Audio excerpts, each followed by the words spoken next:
Addod Solutions. Add-on desired. Hello viewers, welcome to Addod Solution Daily Current Affairs. I am Lokesh Penigunda. This session is mainly designed for aspirants preparing for banking, groups and such other competitive examinations. We cover news articles from both the Hindu and the Indian Express. Make use of this. First, we have an article where it is stated that the External Affairs Minister S. Jaishankar will be participating in the G7 meeting. So, G7 is the group or forum of 7 largest economies. So, G7 is a group of 7 largest and developed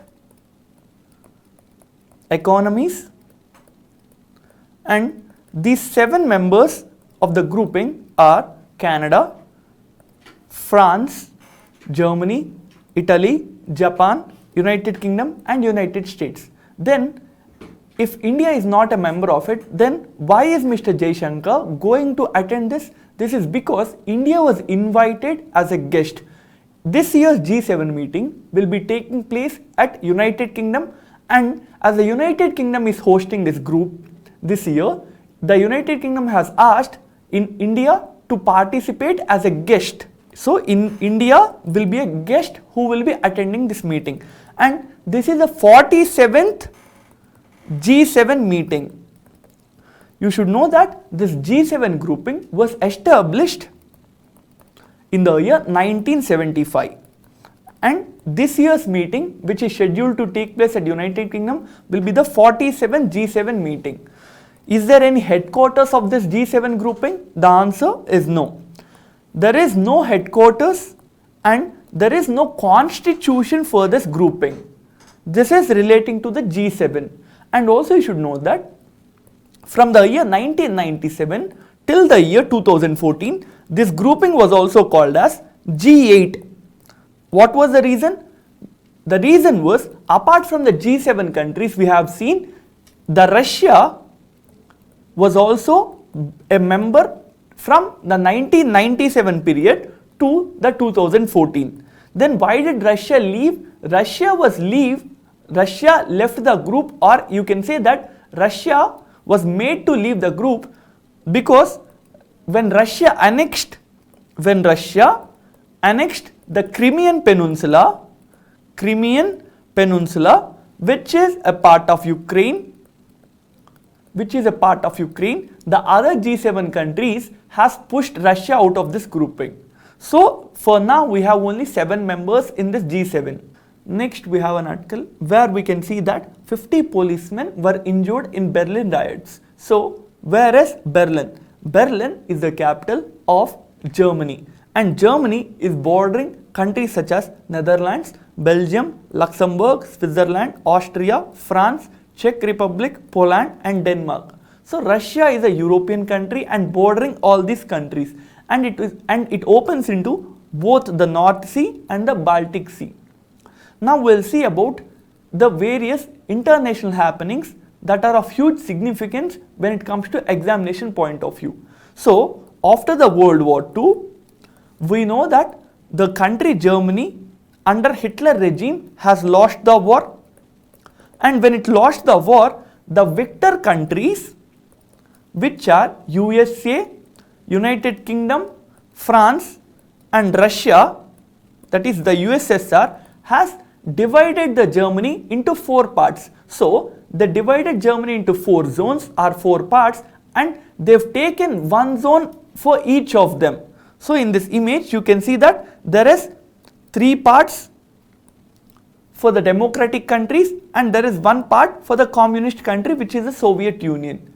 So what happened was, after the division of Germany into 4 parts, the democratic countries, that is the UK, the France and the United States, has come together and has added all their 3 parts and made it as a West Germany country, whereas the 1 part which is under the Soviet influence became the East Germany, and later they divided the city of Berlin as well.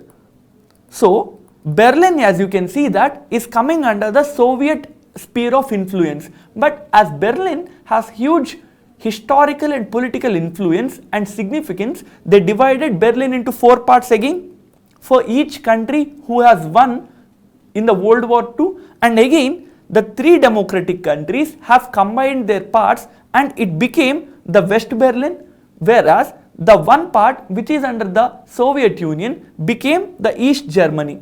And later, to prevent the people from moving from East Germany, that is under the Soviet Union, to the West Germany, what the Soviet Union did was it has raised a 100-mile long concrete border. So it has raised a 100-mile long border, or you can say a wall. This is called as Berlin Wall. This is called as Berlin Wall, and it was raised in the year 1961 and it only came down in the year 1989.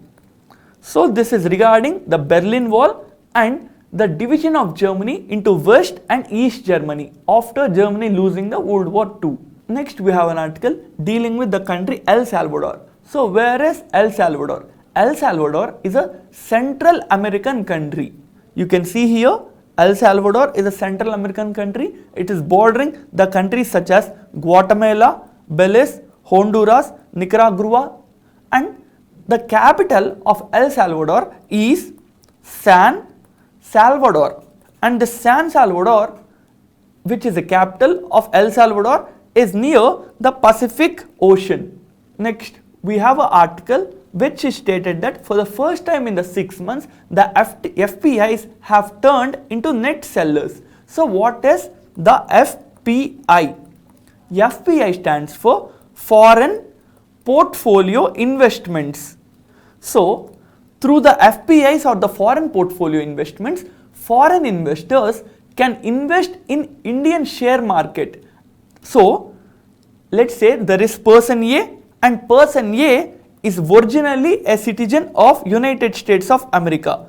If person A, who is a US citizen, feels that if he invests in Indian share market, he might get more profits than investing in American share market. So what he will do is he will bring in some amount of money and he will invest in a particular company through the share market or through mutual funds or through any other means. And what might happen is, let's assume that this person A has invested 100 rupees in the month of January of 2021. So he is getting profits after January 2021 regularly, but due to some reasons in the June of 2021 he feels that if he leaves this money in Indian share market, he might lose this money or there might be lesser profits. So what he will do is he will remove this 100 rupees from the Indian share market by selling his shares. So whatever money he has brought in, he is taking away. So now we'll see what a net FPI seller mean. Net FPI seller. So let's say in the month of June, 1000 rupees are being invested by foreign investors in the country, whereas in the month of June, 2000 rupees are being taken away from the Indian share market from foreign investors who have invested in the last month. So 1000 rupees are coming inside the country, 2000 rupees are being taken away from the country. So you can say this as a net FPI seller because we are losing the invested amounts. And it is stated that for the first time in the 6 months, the FPIs have turned into net sellers. So what is the basic reason for this money withdrawal or investor withdrawal from Indian markets?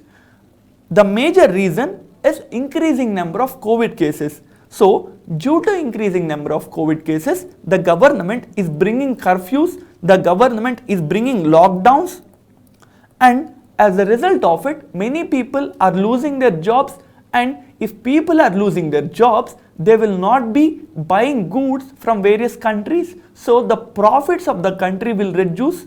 So when a company's profit reduces, the investors' profit would also reduce. So for this reason, what they will do is they will search for alternative markets, and if they feel that there is one more country if you invest in this country, if they feel that it will provide more amount of returns than India, what they will do is they will simply take away this money from Indian market and invest in the alternate country.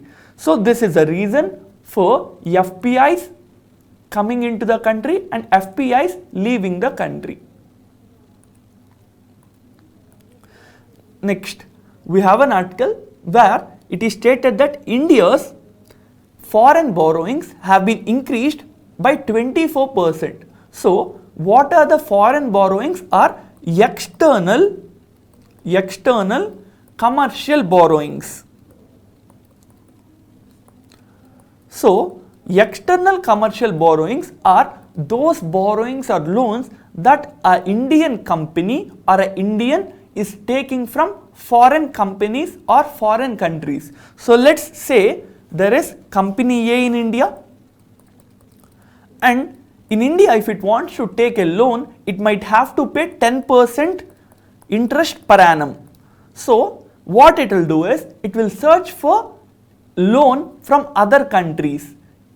So, if company A find out that in the United States, if you take a loan, you would only have to pay an interest of 6% per annum, what it will do is, rather than taking loans from India, it will take loans from United States, because it will save the interest amount to a particular extent. So this is the reason for external commercial borrowings. So who all can take borrowings from India?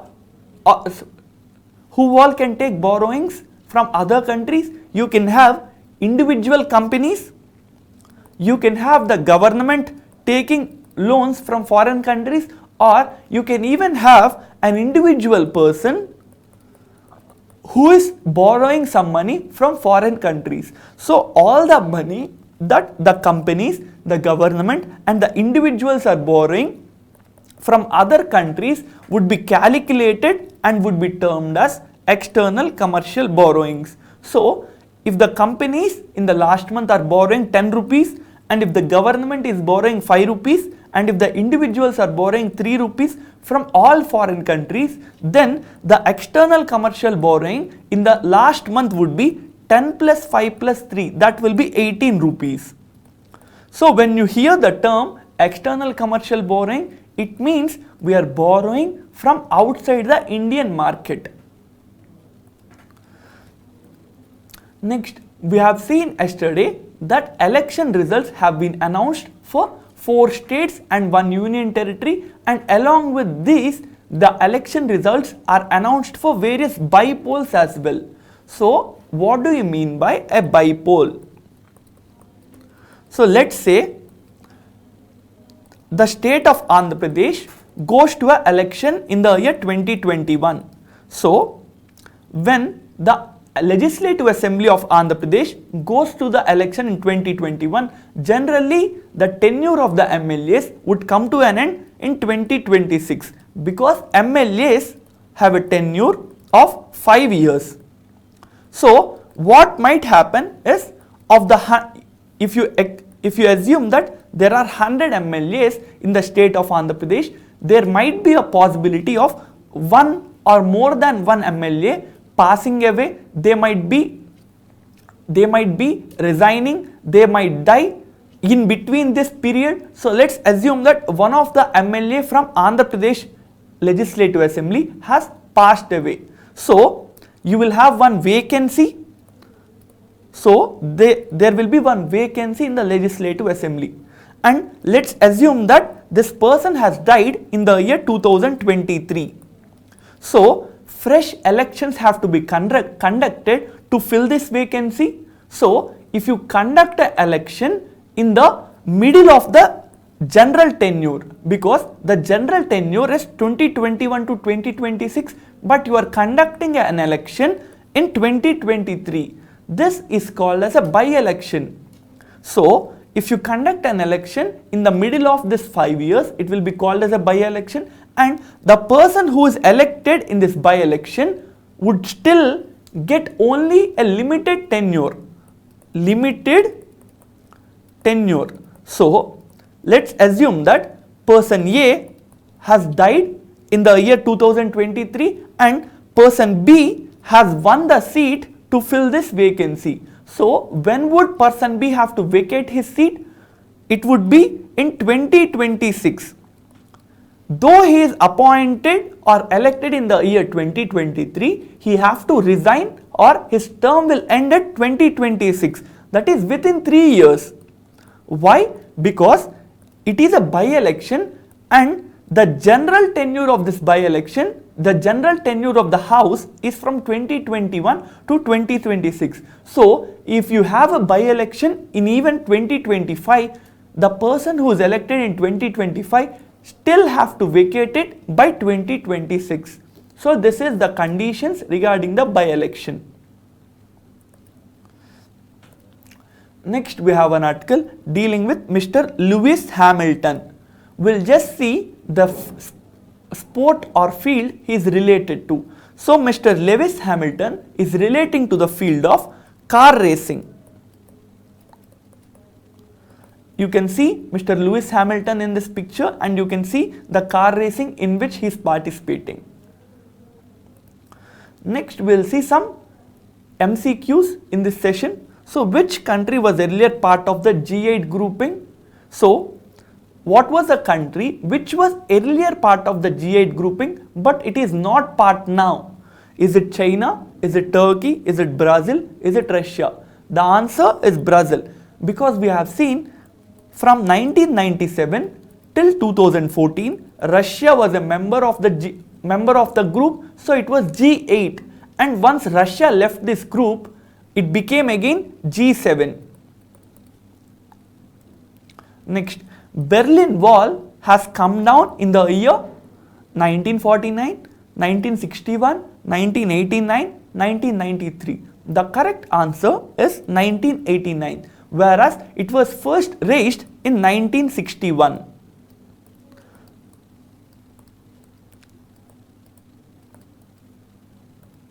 Next, the Indian National Congress was set up in the year. Was it set up in the year 1861? Was it set up in 1879, 1885 or in the 1899? It was set up in 1885. So why are we talking about the Indian National Congress? We have seen how the Indian National Congress has did very poorly in the elections which were conducted in this particular month.